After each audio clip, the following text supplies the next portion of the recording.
Baroness Amos, always a pleasure to see you, and thank you very much for agreeing to participate in conversations with thought and action leaders in the social sector that I'm hosting on behalf of the Center for Strategic Philanthropy at the University of Cambridge's Judge Business School. I'm both honored and grateful that you've agreed to share your time and insights with us today. I know that you bring a unique perspective to some of the issues that we'll be discussing, informed by your time in government with the United Nations and more recently in the academic sector. And I'm looking forward to hearing how this rich combination of experiences influences your thinking on the risk and opportunities ahead within the social sector. For those who may be unaware, Baroness Amos has had a very diverse and distinguished career, which keeps growing from strength to strength. She has served in multiple high-level positions in the UK public sector and in government, including as Chief Executive of the UK Equal Opportunities Commission, Secretary of State for International Development, Leader of the House of Lords, and as UK High Commissioner to Australia. From 2010 to 2015, Baroness Amos served as the United Nations Under-Secretary General for Humanitarian Affairs, which is a hugely demanding position. And today, Baroness Amos is the Master of the University College of the University of Oxford, which having been founded in 1249, I believe has a claim to being the oldest college of the university. And before that, she spent 5 years as the director of the School of Oriental and African Studies, SOAS. And this is where I'd like to begin. Baroness Amos, the top 30 fastest growing economies in the world last year were all in the so-called emerging markets, including a disproportionate number of countries in Africa, the Middle East, and parts of Asia, with trillions of dollars in assets in these regions of the world expected to be passed on from one generation to the next within the next decade or so. What impact do you think that these geographic and generational shifts will have on the global economy and society in the coming decades? Well, first of all, it's an absolute pleasure to talk to you and to renew our conversations around some of these issues, and also to congratulate you on the creation of this centre, which I think is coming at absolutely the right moment. And one of the things that has struck me in the last few months, as we've been in the midst of this global pandemic, is some of the reporting which is coming out that actually philanthropy has increased rather than decreased, even at a time where we have seen such a major economic impact on various countries and certainly on individuals and their communities. I think that this is a huge opportunity in a number of different ways. When I think back, particularly my work around the African continent and what was happening in those countries, you very often saw capital flight.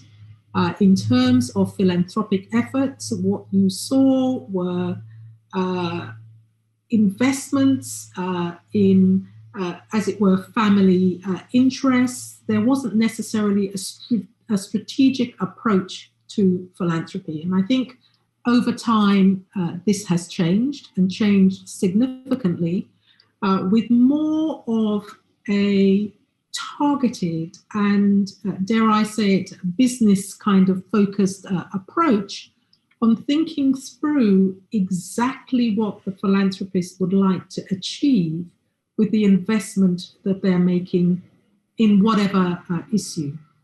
And as we've seen, wealth consolidate in these emerging markets, obviously there is the potential to make a significant difference on a number of social issues in those countries. Now, there's an ongoing debate, and there has been for some time, about the way that philanthropy could distort what is happening in a national economy or more generally in a global economy. It tends to be a debate that is around the Gates Foundation in particular, and I think that there is some history there.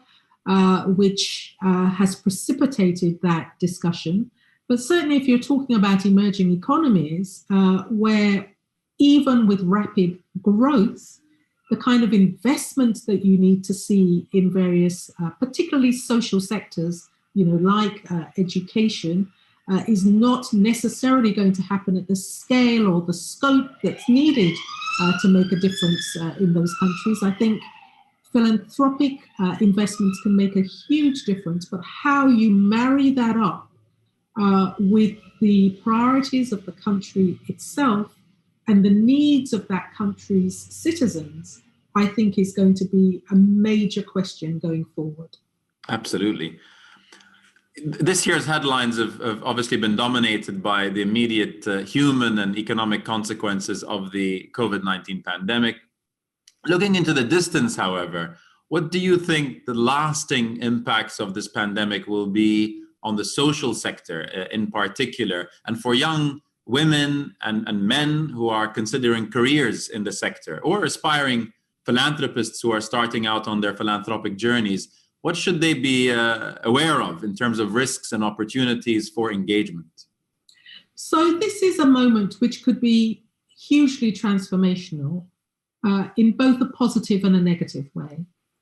Sitting in Oxford, sitting in the United Kingdom, I see, of course, the potential transformational impact that having a vaccine, improved testing could have on our world. But I also see the negative impact in terms of the UK's economy, the number of people who are going to end up without employment, the impact it's having on people socially, their ability to look after their families, and of course the huge injection that the government has had to make in supporting individuals and communities, and the longer term economic impact of that for future generations. So there's both a potential innovative impact in terms of, how we do education, how we train, the health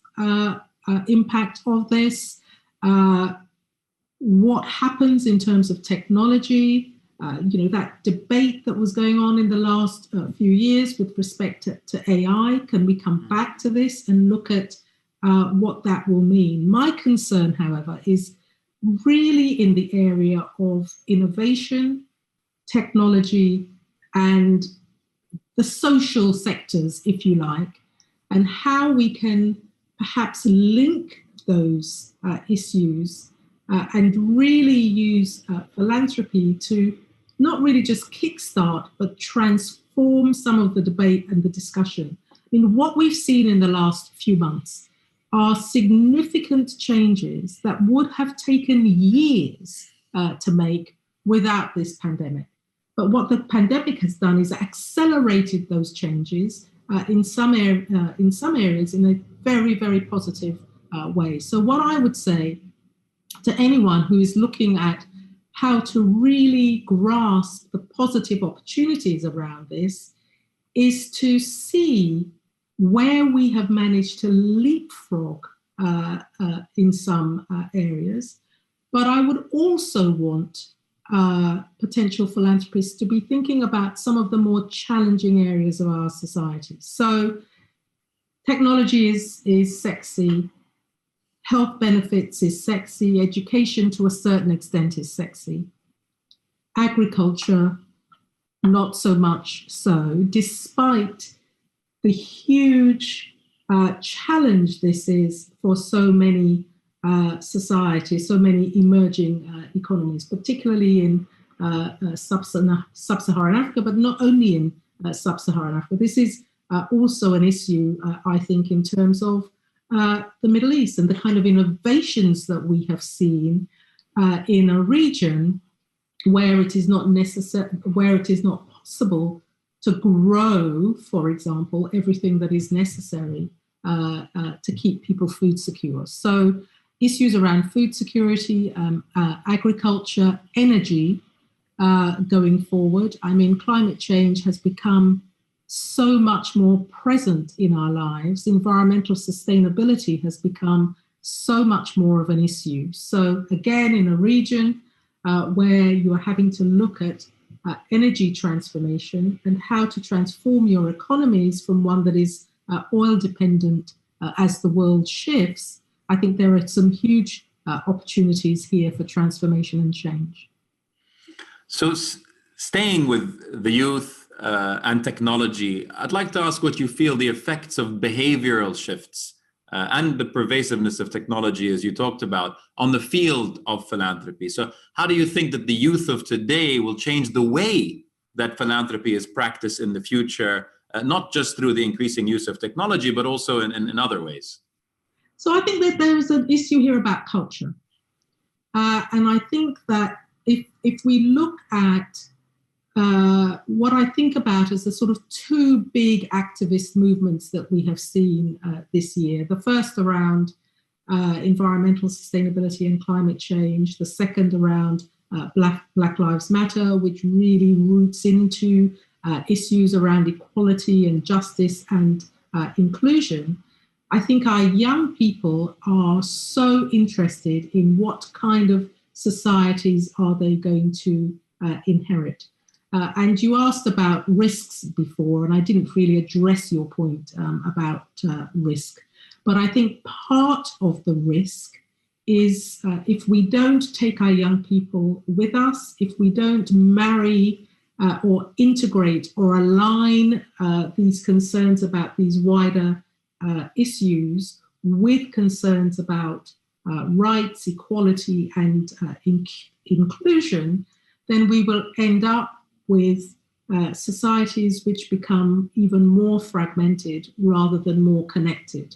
And I think our young people are leading the way in relation to these issues. They are telling us that they want to live in a world which is different, which is connected not just through technology, and that's great, but also which is more connected through a values prism than perhaps we have managed to deliver on in the past.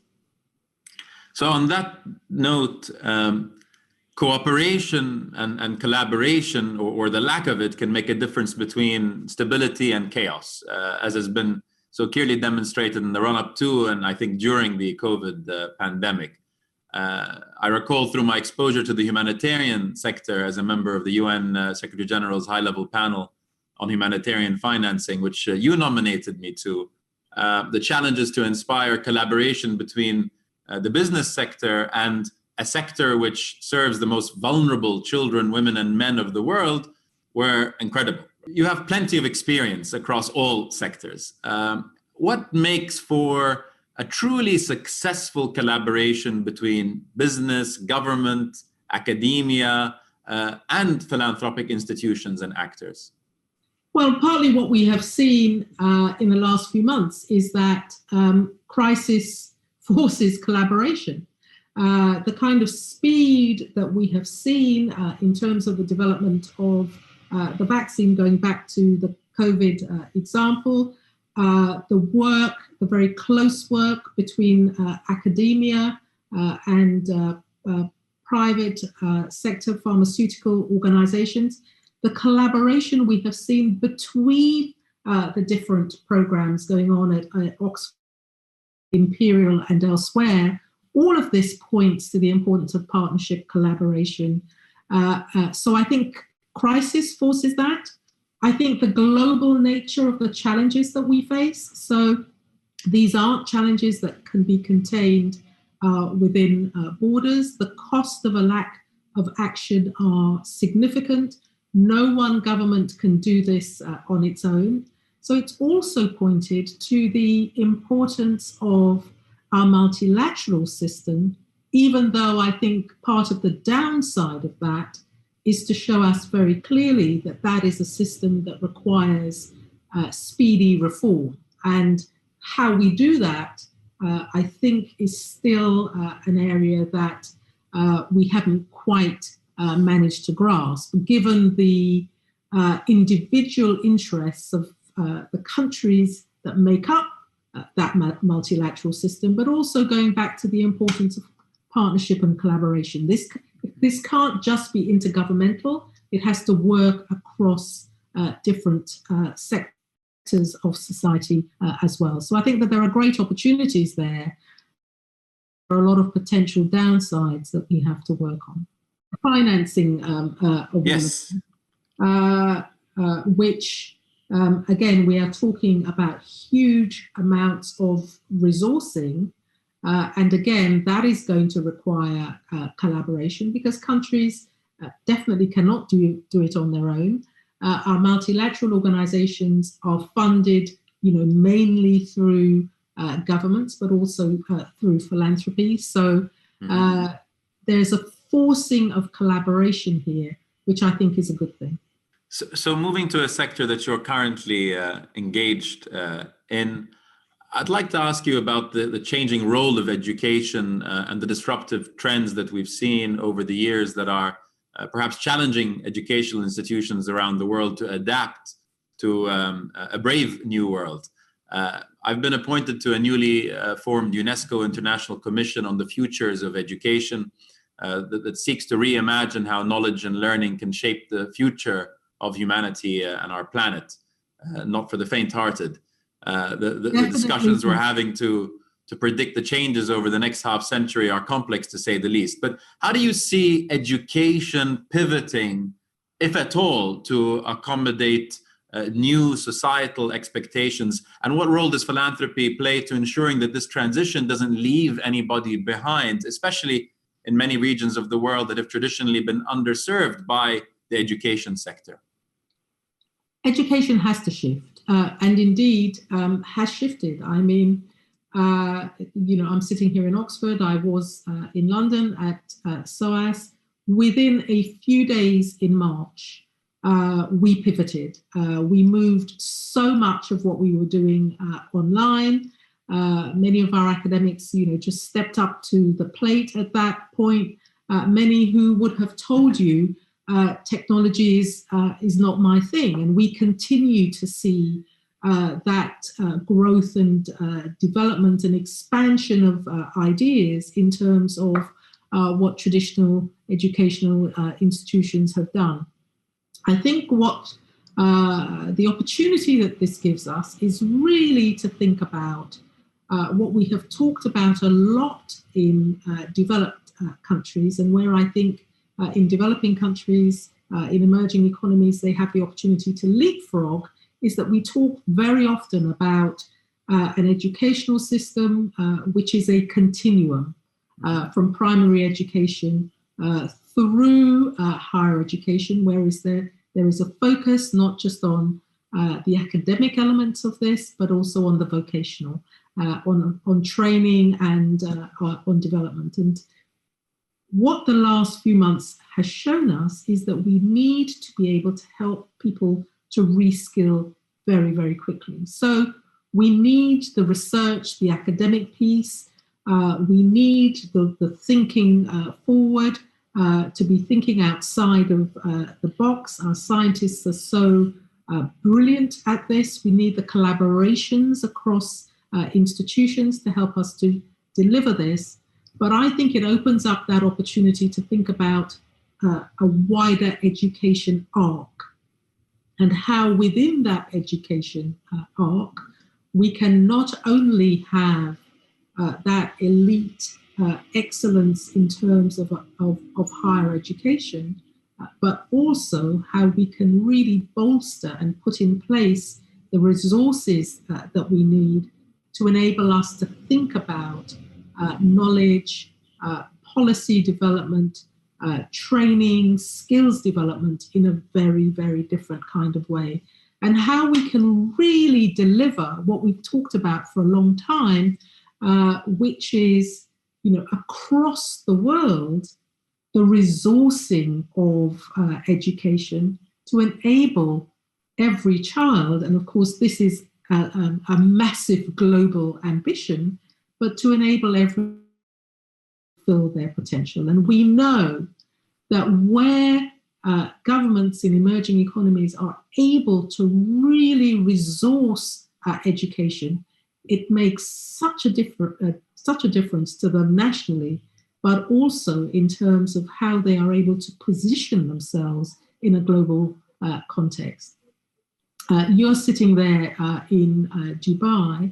What we have seen the UAE government do, for example, in terms of thinking about how a country in the Gulf, massively wealthy, but with a relatively small population, can exercise soft power as a result of an investment in education and training, is something which I think many countries in the Middle East can teach the rest of us. Finally, we all know how important trust is in business and government and philanthropy and obviously in our personal relationships. However, we seem to be living through a time where a lot of people have very little trust in institutions and sometimes can't even agree on basic facts. Mm-hmm. How concerned are you about the degradation of trust that we're seeing in institutions today and between institutions, especially when the scale and nature of challenges that we need to address around the world are only getting more complex? And what can we do to reverse this unfortunate trend? Yeah, I'm extremely worried about this breakdown in trust. As I said before, I think that many of our institutions, particularly at the global level, I think also at the national level, need to be reformed. So it's not that I think that the institutions need to stay put.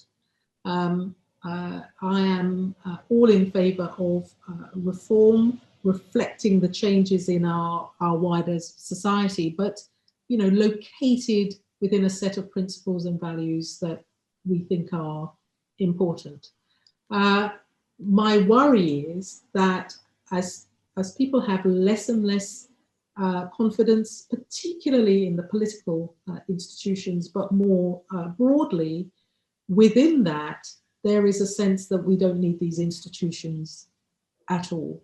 And history shows us that we need some kind of institutional underpinning to make the kind of broader, significant societal changes that we want to see in our societies. So we need to begin to restore trust. And what is happening in the United States right now, in terms of the recent elections, doesn't give me much hope in the short term. But it gives me hope more, I have more hope in the longer term, because I think that this has got to be a slow process of rebuilding that trust. The rule of law remains extremely important, I think, in countries. People need to see the difference that institutions make in their lives. They need to have a mechanism that enables them to have an influence on those institutions. So there's going to be a lot of questioning and querying of democracy, democratic institutions, what they mean, how they can still deliver for people on the ground, and how people can be invested in the kinds of changes that we want to see. So I don't have there's no easy answer to this, I think, but I think it requires a lot of hard work, and it will take time to rebuild. It's relatively easy to tear down. It's much, much harder to build back. Absolutely. And if I might add, the sooner we move away from a transactional approach to trying to create trust, and to really thinking about that through a much longer term lens, and really, investing in the long-term nature of building trust through institutions, then the better, quite frankly. I agree. And also embracing different ways of working. I mean, one of the things that I remember from my time at the United Nations and working on these humanitarian financing issues was, the lack of trust and the lack of understanding between different parts of the world as to how this could be done. Absolutely. And a kind of commitment hanging on to a model which was essentially a model through the lens of the West, as this is the best and only way that this can be done, without recognizing the particular benefits and the advantages of ways in which this was done in other parts of the world. The Gulf being one example. And one of the things I'm proud of is that we were able to begin that bridge building between countries in different regions across the world. And I think that, the more that we can embrace those differences, learn the lessons from each other, and think about how we can take this forward, not just in relation to financing, but other areas that concern us, the better it will be. Hear, hear. Dearest Valerie, as always, a pleasure. Your inspirational energy truly is evergreen. And whilst it's great to see you on screen, I certainly look forward to our next in-person get-together in the hopefully not too distant future. Thank you again and again. Thank you. It's great, as always, to talk to you, and good luck with this project. Thank you very much.